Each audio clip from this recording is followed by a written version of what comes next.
Bismillahirrahmanirrahim. Alhamdulillahi rabbil alamin wa bihi nasta'in ala umuri dunya waddin.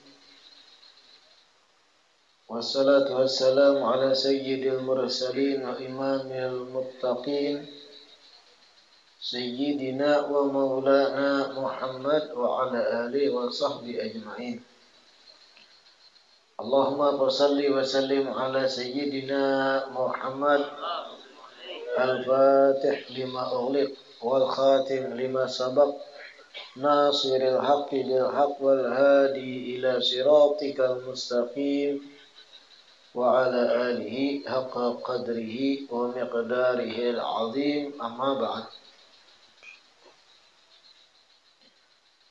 Alhamdulillah, segala puji semata dan senantiasa terhatur kehadirat Allah Subhanahu wa Ta'ala yang kembali melimpahkan nikmat sehat, nikmat afiat, nikmat panjang umur kepada kita seberataan, sehingga kembali di malam Rabu berkumpul di sini melanjutkan kegiatan majelis ilmu, majelis zikir, yang kita harap mudah-mudahan kegiatan ini bujur-bujur membawa kita kepada kebaikan-kebaikan dunia dan akhirat. Amin ya rabbal alamin. Di pertemuan yang terakhir kita sudah menghatamkan kitab hadis Arba'in Nawawi, yang mana kita baca, kita kaji dan pelajari kurang lebih dalam kurun waktu 3 tahunan. Harapan kita mudah-mudahan hadis Arba'in yang sudah dipelajari tadi kita diberi taufik dan kemudahan untuk bisa mengamalkan kandungannya, bisa mengingat terus pelajaran-pelajaran dan isi-isi daripada kitab hadis Arba'in tersebut. Amin ya rabbal alamin. Adapun malam hari ini, pertemuan kali ini sebenarnya bisa dikatakan pertemuan sekaligus penutupan sementara majelis kita di Padangin. Kenapa? Karena kurang lebih 10 harian ke depan ulun hendak ke Tarim Hadramaut. Kurang lebih memakan waktu 2 mingguan plus ada sesi karantina di Jakarta 8 harian. Jadi kurang lebih parak sebulan ulun kadeda di tempat. Jadi kita liburkan seluruh kegiatan majelis kita sampai kena diumumkan kapan dibuka lagi setelah ulun datang tentunya. Jadi malam hari ini sekedar mengumumkan itu aja. Mari berdoa. Kadang-kadang malam ini anggaplah malam renungan untuk majelis kita di Padangin. Pian-pian, lalakian, babinian, jamaah bapak-bapak, jamaah ibu-ibu. Kalau kita coba merenungkan bobohan pian yang hadir di majelis di Padangin ini, baik dari desa Padangin sendiri atau luar, hadir di Majelis Ba'alawi Padangin ini, sebab utamanya rata-rata adalah karena yang mengajar Habib. Ya Pak Kadang. Karena yang menggelar majlis, menggelar pengajiannya, yang memimpinnya adalah Habib, yaitu ulun di sini. Yang mendorong semangat rata-rata jamaah hadir, dorongan utamanya adalah karena guru yang mengajar dzurriyyat Nabi. Rata-rata.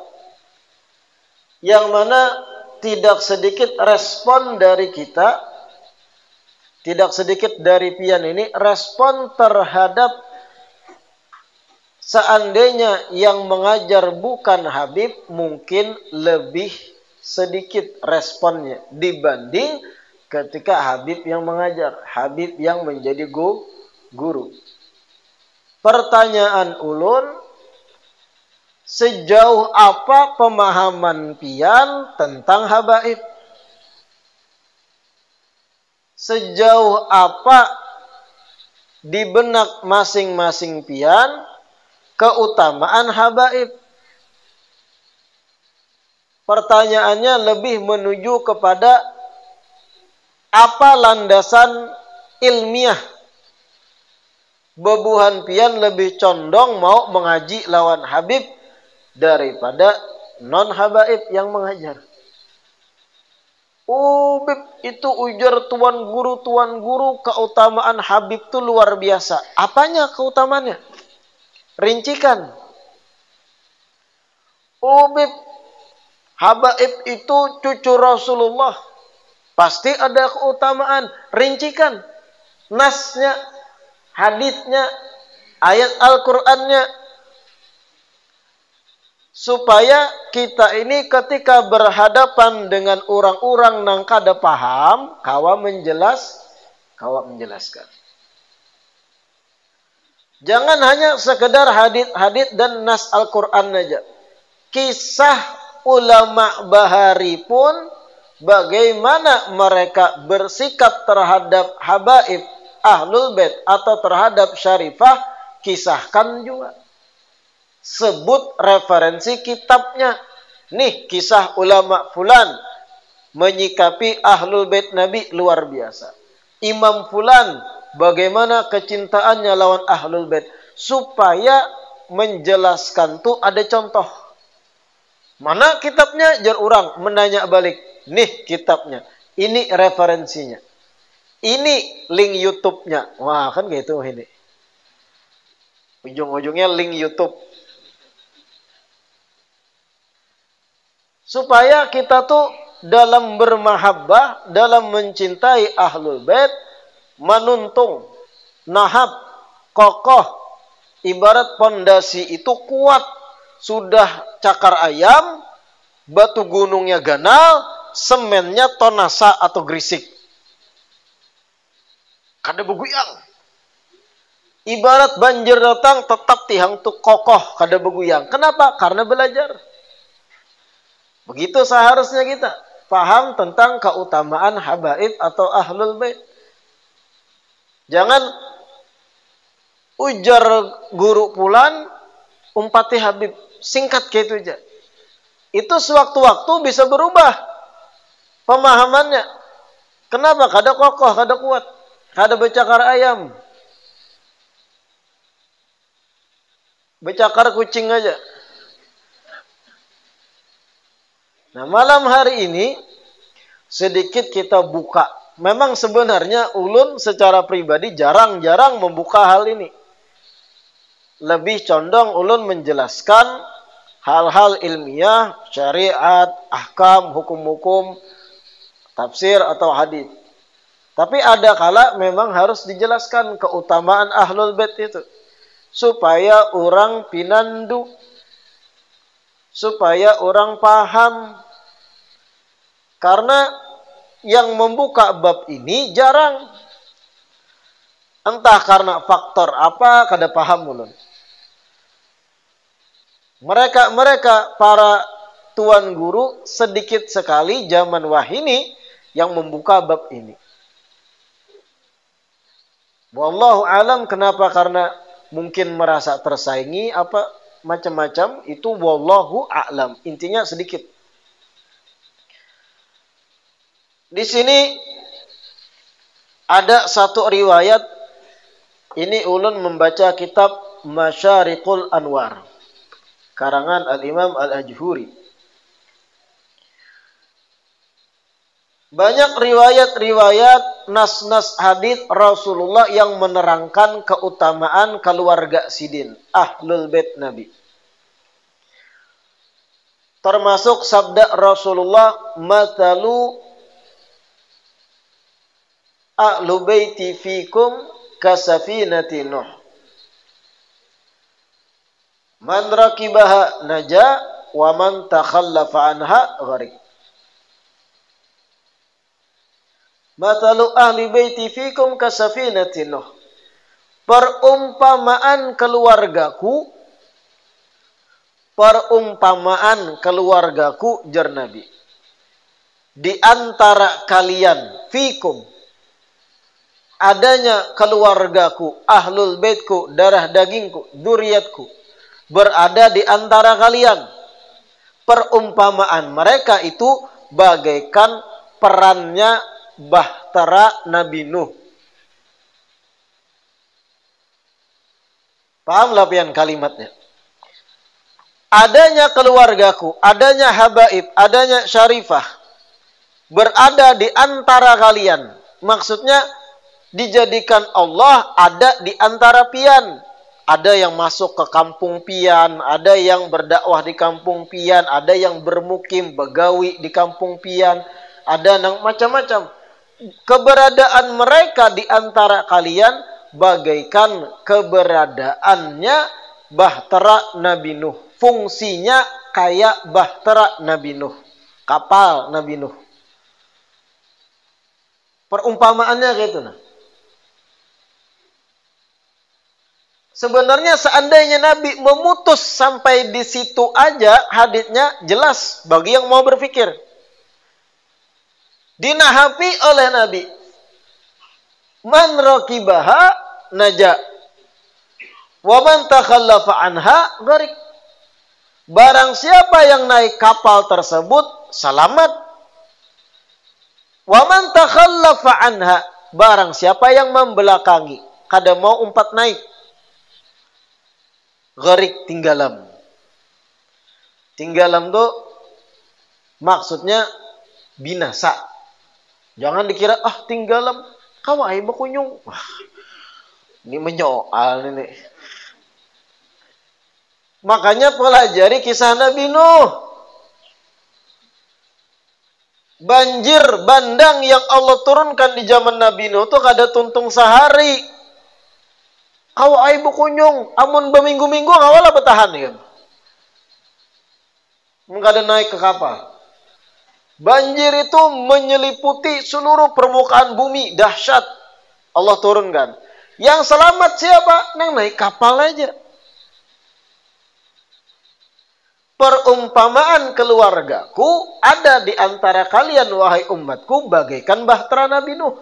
Fungsinya tuh sama jar Nabi kayak kapal Nabi Nuh. Apa fungsi kapal Nabi Nuh? Menyelamatkan sisa umat manusia dan binatang-binatang supaya selamat dari banjir yang lawas, kada mati tinggalam. Han jelasnya. Artinya ketika pian hadir majelis habaib itu naik kapal. Selamat. Ketika pian-pian, lakian binian umpat belajar lawan habaib, mengenal habaib, belajar ilmu lawan habib, duduk di majelis sidin, lebih-lebih menjalin silaturahim lawan babuhan sidin, bagus hubungan, saling mengenal lawan habibnya, saling begayaan, bertegur sapa, tupian bagaikan naik kapal. Artinya betunggang sudah ke kapal. Yang kada mau umpat, sudah melihat ada kapalnya, sudah melihat kapal tujak nang selamat dari banjir. Tetap kada mau berbuat, gharik tinggalam nih kan. Tinggalam nih kan. Na'udzubillah min dzalik. Kurang jelas apa ya perumpamaan Nabi itu. Nang umpat selamat, nang betinggal, inya tinggalam. Kurang jelas apa lagi penyampaian Nabi itu tuh. Nah. Ada riwayat lain, ij'alu ala baiti minkum makana ar-ra'si minal jasad wa makana al-ainaini minar ra'si wa la yahtadi ar-ra'su illa bil ainain. Satu riwayat disebut, dan ini riwayat dari Salman Al-Farisi, inzilu ala Muhammadin sallallahu alaihi wasallam bimanzilatir ra'si minal jasad wa bimanzilatil aini minar ra'si fa inna jasada la yahtadi illa bir ra'si wa inna ra'sa la yahtadi illa bil ainaini. Di dalam Al-Mu'jam Al-Kabir Imam Tabrani hadits ini. Sayyidina Salman Al-Farisi meriwayatkan Rasulullah bersabda, dudukkan keluarga Nabi Muhammad sebagaimana kedudukan kepala dari sebuah batang tubuh. Dudukkan, maksud dudukkan, tempatkan. Dudukkan keluarga Nabi Muhammad, ahlul bait Nabi Muhammad, sebagaimana kedudukan kepala dari sebuah jasad. Kepala dari sebuah batang tubuh. Dan dudukan keluarga Nabi Muhammad sebagaimana kedudukan mata dari sebuah kepala. Karena sesungguhnya jasad, batang tubuh itu tidak akan berfungsi, tidak akan terarah layah tadi, kecuali dengan kontrol dari kepala. Jasad ini kada akan terarah, kebingungan, kada berfungsi, kecuali dengan kontrol dari kepala. Kepala yang mengontrol gerakan awak. Dan kepala tidak akan terarah kecuali dengan adanya kedua bola mata. Kurang jelas apa Nabi yuk mengumpamakan. Inzilu ala Muhammadin bimanzilatir ra'si minal jasad. Dudukkan keluarga Nabi Muhammad. Tempatkan adanya habaib di kampung-kampung pian, adanya habaib di negeri pian. Tempatkan mereka bagaikan tempatnya kepala dari sebuah batang tubuh. Artinya tumpu urusan-urusan agama pian dengan para habaib. Kalau pian kebingungan dalam urusan keagamaan, urusan akhirat, tumpuan pian kembalikan pada habaib. Tempatkan mereka bagaikan kepala dari sebuah batang tubuh, jar Nabi. Dan tempatkan mereka bagaikan mata yang berada di batok kepala. Dudukkan mereka ahlul bait bagaikan mata dari sebuah kepala. Karena sesungguhnya batang tubuh, jar Nabi, sesungguhnya awak itu kada bakal berfungsi kecuali dengan kontrol kepala. Dan kepala kada bakal berfungsi bujur kecuali dengan adanya kedua mata untuk mengontrol dan melihat. Ini sesuruhan Rasulullah, inzilu ala Muhammadin. Tempatkan adanya keluarga Nabi Muhammad di antara kalian bagaikan kepala dari sebuah jasad. Atau bagaikan mata dari sebuah kepala. Kurang jelas apa ya yang disampaikan Nabi itu. Nah ini kalau pian mendengar dan tahu hadisnya, lebih nahap, ya cakar ayam tadi. Ada beguyang. Mahab. Zaman wah ini antik-antik aliran soalnya. Ada guru-guru benci lawan habaib. Merasa tersaingi dengan adanya Habib. Wah ini kacau kayak ini. Guru, ustadz, dai merasa tersaingi dengan adanya Ahlul Bait Nabi di daerahnya. Ini kacau. Membaca adanya riwayat-riwayat sesuruhan Rasulullah bagi umat untuk menyikapi Ahlul Bait itu kayak apa? Ada guru mendoktrin jamaahnya bahwa yang paling utama itu adalah kewalian. Habibkah? Amun gurunya wali lebih utama si guru nang wali. Wah. Artinya kewalian tuh berada di atas kedudukan Habib. Ada doktrin kayak itu. Bahkan di doktrin kayak apa? Karena wali itu langsung pada Allah Ta'ala. Habib tuh berwasilah Nabi Muhammad dulu. Ikam kemana? Menyimpulkan. Dan ini mendengar langsung. Wali itu lebih tinggi dari Habib. Kenapa? Karena wali itu langsung pada Allah Ta'ala. Mun Habib itu berperantara kainya dulu. Hanya langsung ke Allah. La ilaha illallah. Nang umatnya inggih pun. Bodoh. Buntat. Ya. Kayak itu kan menaguk lah. La ilaha illallah. Baca kitab. Jangan sesumber asal pandir.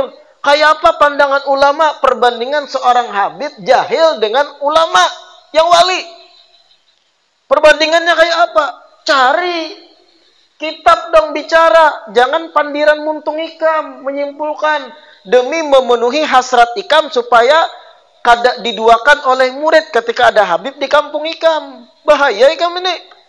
Oke, ikam dimuliakan di dunia. Akhirat habis ikam. Supan. La ilaha illallah. Bagaimana pandangan ulama? Pian buka kitab Al-Manhajus Sawi.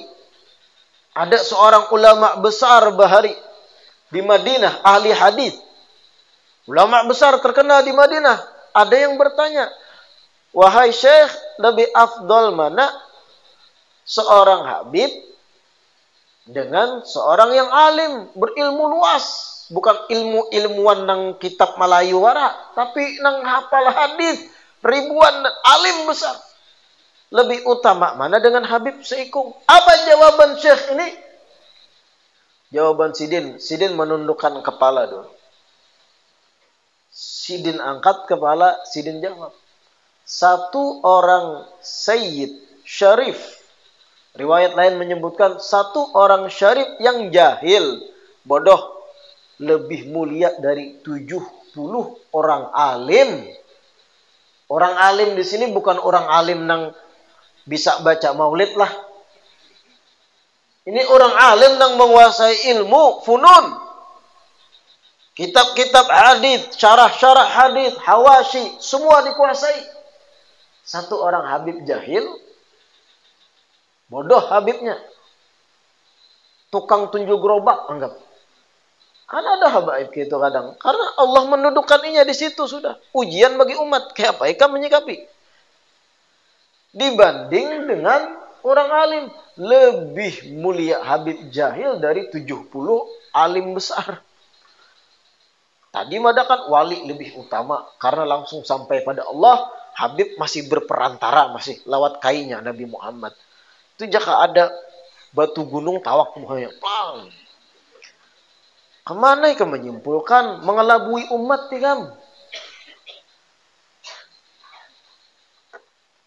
Zaman wahini penyakit wahini juga apa? Membeda-bedakan habaib. Ini bahaya juga penyakit nih. Kalau habibnya alim, berilmu, luar biasa, pinggih pun.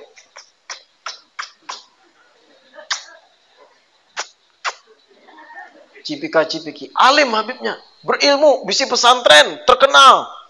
Followers Instagramnya 100k.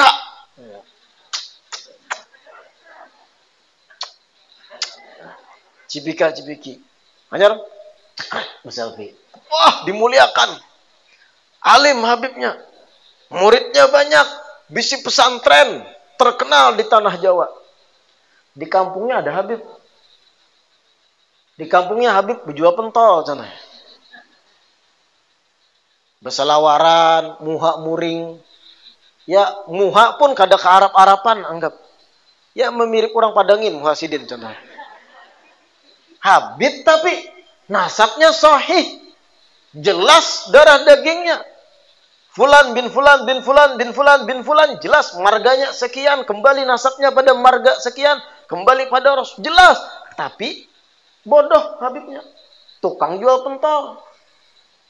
Tonenot. Ya, itu es krim lah.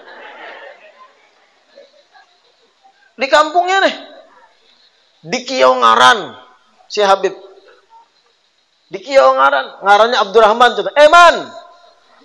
Oh, Paman Aman. Sini bang, sini bang. Semena-mena memperlakukan. Nang alim behimat inya.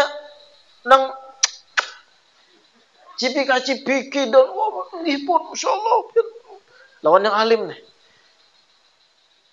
Ikam pernah lah merenungkan kayak apa Rasulullah melihat diri Ikam tuh kayak apa?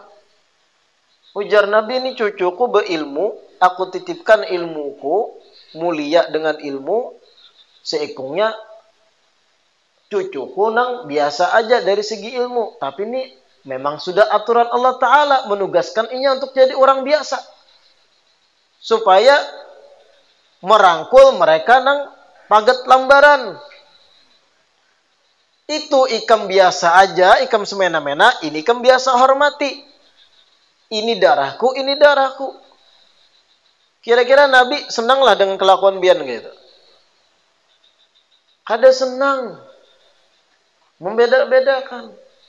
Yang berilmu tuh hakikatnya Allah memberinya ilmu. Yang kada berilmu, hakikatnya Allah mendudukkannya di situ. Ujian bagi umat. Amun Habib alim seberataan, buat apa hadis-hadis berduyau tentang keutamaan Ahlul Bait? Kada perlu bahaditan orang cinta beratan Habib.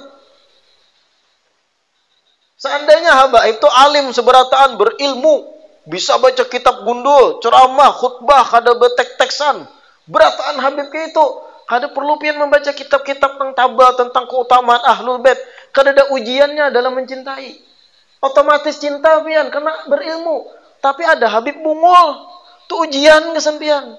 Disitulah berperannya belajar keutamaan Ahlul Bait. Yang dipandang bukan kebungulannya, darah dagingnya bersambung pada Rasulullah. Jangan kira mun sudah Habibnya pindah meneo, berokok Habibnya sambung puting. Kan ada Habib yang berokok bilang sambung puting, kurus hirang pulang. Habib tapi seharusnya Habib itu kada kayak itu jero. Kayak itu pulang komentarnya. Maatur. La ilaha illallah. Bahaya itu membeda-bedakan. Ada lagi penyakit zaman wah ini. Apa? Habib di kampungnya alim, berilmu, tapi nya gengsi beparak. Gengsi beparak. Dianggap kada selevel lawaninya. Akhirnya apa? Kalau ada Habib luar datang yang berilmu juga, kisah-kisah beparak nyalan Habib yang berilmu tadi. Wah, kisah menyuguhkan minuman, makanan, berkhidmat, menapasakan baju sidin dan yang lain. Sama pada alim Habibnya. Cuman Habib yang di kampung ini, karena hari-hari bertamu, rancak tetamu, sama-sama mukim di situ, nya gengsi beparak. Yang dari luar nang sekali setahun aja datang berhimat. Bahaya juga nang ini. Gara-gara gengsi, aku Habib lokal. Anak Habib ekspor. La ilaha illallah. Justru yang ada di kampung Ikam tuh itu utusan Rasul. Itu yang lebih berhak Ikam bujur-bujur ikuti. Kenapa? Inya saban waktu ada di kampung Ikam sebagai wujud keamanan. Nang datang setahun sekali. Jadi Ikam berhimatan. Kisah Allah, insyaallah yang datang setahun sekali nih. Kembali kita. Bayang yang tadi, yang lokal, bahasanya lokal. Oke. Bye-bye. Wow. Yang rugi bukan Habibnya, Ikam nang rugi. Nang rugi itu Ikam. Ikam terlalu terhijab, Ikam mahjub. Kada paham. Buka mata Ikam lebar-lebar, pahami nas-nas Ahlul Bait. Pahami sunnatullah, Allah nang mengatur habaib tertentu lahir di sini, kerja di sini, berketurunan di sini. Itu sunnatullah, Allah berkehendak. Aturan Allah Ta'ala. Nang datang setahun sekali Ikam berhimat. Yang sudah Allah gariskan tinggal dan sekampung lawan Ikam kada berhimat. Terlalu Ikam. Ada lagi gambaran zaman now. Tuan guru berilmu, ustadz, alumni dari pesantren Habib luar negeri. Wah. Kalau habaibnya impor, artinya dari luar negeri, berbahasa Arab, mahabbah, Masya Allah, tinggi pun. Dari luar Habibnya. Inya pun alumni dari pesantren Habib di luar negeri juga. Habib lokal, nang tegopoh-gopoh, membaca ayat tasalah, membaca doa salah harokat, tuha Habibnya di kampung lokal. Kada pernah menginjakkan kaki ke luar negeri. Inya si ustadz alumni pesantren Habib dari luar negeri. Lawan Habib lokal tadi bersalaman. Sehat ya. Diingkut sehat ya lah. Cium, alih jabang mencium tangan sidin yang tuha. Tapi kalau gurunya atau ustadznya Habib juga dari luar negeri, berhimat mencium tangan bolak-balik. Karena itu levelku, aku cinta mahabbah dengan level yang kayak ini. Kayak itu seakan. Tapi yang Habib lokal tadi, sehat ya. Beb, mudahan sehat ya. Gih. Sambil bersalaman gitu. Betul lapas. Ini penyakit nih. Mentang-mentang inya alumni dari seorang Habib besar yang bisa pesantren di luar negeri, lalu menyikapi habaib lokal nang tuha-tuha, nang bacaannya salah, nang bacaan doanya Rabbana Atina aja terus. Inya sikapi dengan kasar, inya sikapi dengan dingin, biasa-biasa aja. Renungkan Pang, ini Habib darah daging Nabi juga, yang guru Ikam pun darah daging Nabi juga. Ikam beda-bedakan. Kayak apa Ikam andak muha di hadapan Rasulullah hari kiamat. Pandang darah dagingnya. Jangan sementang Ikam alumni dari Habib di luar negeri, lalu semena-mena Habib lokal yang kada berilmu. Kada ada keberkahan ilmu Ikam. Ikam tulak ke luar negeri sana menuntut ilmu lawan Habib itu, cari nama aja Ikam. Supaya ketika kampung bedahi. Ketika boleh ke kampung masing-masing bedahi, itu aja tujuan Ikam. Kalau Ikam menuntung taklim di sana, paham Ahlul Bait itu kayak apa, boleh ke kampung kada robah sih Ikam. Lawan habaib. Sebelum tulak, biasanya nih ustadz ini tadi, sebelum tulak ke luar negeri, menuntut ilmu, minta izin lawan Habib lokal. Cium tangan Habib Tuhan yang tadi Rabbana Atina aja bisa doa. Cium tangan, Habib doakan ulun anak berangkat ke luar negeri. Sekian tahun di sana mudah. Sekian tahun sana boleh ke kampung. Beb, sehat Beb lah. Lawan Habib yang tadi diciumnya sebelum tulak. Ini penyakit juga lah, dan ini ada zaman ini. Na'udzubillah min. Sekarang beduyau hadit-hadit keutamaan Ahlul Bait. Nabi kada mengikat keutamaan Ahlul Bait harus alim, kada ada, cari aja. Karena kenyataannya kayak itu. Masing-masing Allah takdirkan seikung alim, seikung biasa aja. Seikung tukang tunjul gerobak, seikung begawi di perusahaan, seikung inya berjualan pentol, seikung inya tukang buruh bangunan. Begitulah habaib. Masing-masing punya tugas, ada kelasnya. Ini merangkul para buruh, ini merangkul para paman pentol, ini merangkul bebuhan karyawan. Sekira mereka masing-masing berbuat di kapal. Masing-masing bisi tugas. Nang berilmu Ikam berhimmat hormati, nang lain Ikam singkirkan. Bahaya Ikam. Bahaya juga itu. Sekarang kayak ini. Kita Ahlus Sunnah wal Jamaah meyakini, aswaja meyakini bahwa paling afdal sahabat siapa? Sayyidina Abu Bakar As-Siddiq. Artinya sosok bukan Habib paling tinggi derajatnya dalam keyakinan ahlu sunnah wal jamaah. Sosok di luar dari ahlul bait yang paling tinggi derajatnya Sayyidina Abu Bakar As-Siddiq. Itu wajib kita meyakini. Bagian dari akidah ahlu sunnah wal jamaah. Artinya sosok utama yang patut ditiru umat Islam, yang mana sosok ini non ahlul bait, bukan dari ahlul bait Nabi, Sayyidina Abu Bakar As-Siddiq. Kayak apa Sayyidina Abu Bakar adabnya terhadap ahlul bait? Pelajari itu. Coba di sini kita baca. Wa fi riwayah Annal Hasan jaa ila Abi Bakrin wa huwa ala mimbari Rasulillah sallallahu alaihi wasallam. Faqal inzil an majlisi abi. Qala sadaqta innahu la majlisu abika. Thumma akhadahu wa ajlasahu fi hijrihi wa baka. Faqala Aliyun amma wallahi ma kana ala ra'yi. Faqala Abu Bakrin sadaqta wallahi mattahamtuka. Suatu riwayat dikisahkan, suatu hari Sayyidina Abu Bakar As-Siddiq, panutan utama tadi non ahlul bait, yang kita yakini nomor satunya non ahlul bait, Sayyidina Abu Bakar. Suatu hari disebut Sayyidina Abu Bakar duduk di atas mimbar Rasulullah setelah Rasulullah wafat. Duduk di atas mimbar Rasulullah karena khalifah Sidin. Datang Sayyidina Hasan. Sayyidina Hasan putra Siti Fatimah radhiyallahu anha binti Rasulullah Muhammad. Sayyidina Hasan datang. Ahlul bait yang ada di zaman itu. Datang Sayyidina Hasan melihat Sayyidina Abu Bakar duduk di mimbar. Sayyidina Hasan lagi halus. Apa ucapan Sayyidina Hasan? Inzil an majlisi abi. Turun pian dari tempat duduknya ayahku.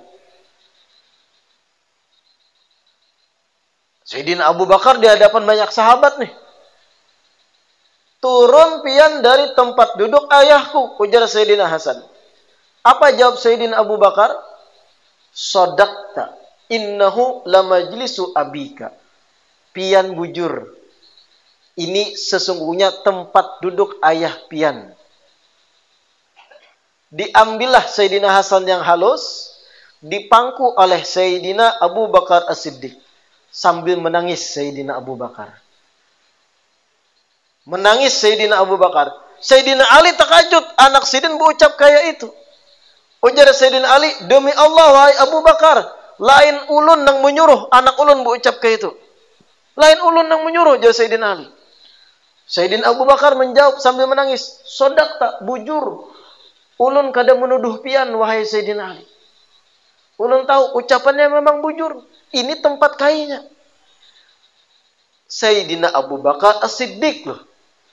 Orang nomor satu panutan. Artinya siapapun tuan guru zaman sekarang jauh di bawah derajat Sayyidina Abu Bakar As-Siddiq. Sahabat Nabi. Orang nomor satu non ahlul bait yang kita yakini paling tinggi derajatnya. Imam Qutb wali manapun di bawah sahabat. Kayak apa menyikapi ahlul bait di zaman Sidin. Karena di saat itu yang ada Sayyidina Hasan, Sayyidina Husain. Datang Sayyidina Hasan, Sidin lagi duduk di mimbar di hadapan sahabat lain karena khalifah. Nabi sudah wafat. Ujar Sayyidina Hasan, turun pian. Itu tempat duduk kai ulun. Apa jawaban Sayyidina Abu Bakar? Apakah kamu kada alim? Karena kan? Kamu kada berilmu, kada paham masih. Jauh. Aku lagi ceramah. Apakah itu? Shadaqta aja Sayyidina Abu Bakar. Bujur pian. Ini memang tempat duduk abah pian, kai pian. Ini tempat duduk kai pian. Diambil oleh Sayyidina Abu Bakar, Sayyidina Hasan yang halus didudukkan di pangkuan Sidin sambil menangis Sayyidina Abu Bakar. Artinya Sidin paham, posisiku ini kada ada apa-apanya dibanding ahlul bait. Aku bukan darah daging Nabi, maksud Sayyidina Abu Bakar. Ikam ini keturunan darah Nabi. Ikam yang layak di sini. Kada ada ketersinggungan sedikit pun dengan ucapan kakanak halus, yaitu Sayyidina Hasan. Malah menangis Sayyidina Abu Bakar. Bujur pian Sayyidina Abu Bakar. Begitupun terjadi pada Sayyidina Umar. Ketika Sayyidina Umar duduk di mimbar, datang Sayyidina Husain mengucapkan hal yang sama. Turun dari tempat duduk abahku. Menangis Sayyidina Umar. Bujur pian Sayyidina Umar. Orang nomor 2 paling utama non Ahlul Bait, Umar bin Khattab Al-Faruq. Kayak itu mereka menyikapi Ahlul Bait. Ada riwayat Sayyidina Abu Bakar berucap, "Urkubu Muhammadan fi ahli baitih." Ayo perhatikan, jaga hubungan dengan Nabi Muhammad dengan memperhatikan keluarga Sidin. Nih, orang nomor 1 dari kalangan non Ahlul Bait kayak itu. Ikam tadi membeda-bedakan mentang-mentang alumni dari pesantren Habib luar negeri, lalu lawan Habib lokal yang bisa Rabbana atin aja, ikam salah doa ikam.